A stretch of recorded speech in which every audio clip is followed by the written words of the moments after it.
રાજસ્થાનના સુંધામાતા પર્વત પર ભારે વરસાદ.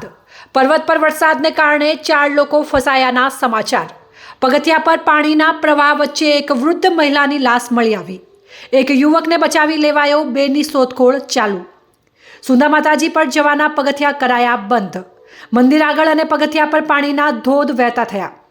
જાલોર જિલ્લા વહીવટી તંત્ર અને પોલીસ ઘટના સ્થળે. 2 દિવસની રજાને લઈ લોકો ગયા હતા સુંધા પર્વત. मृतक महिला गुजरातनी होवानुं चर्चास्पद.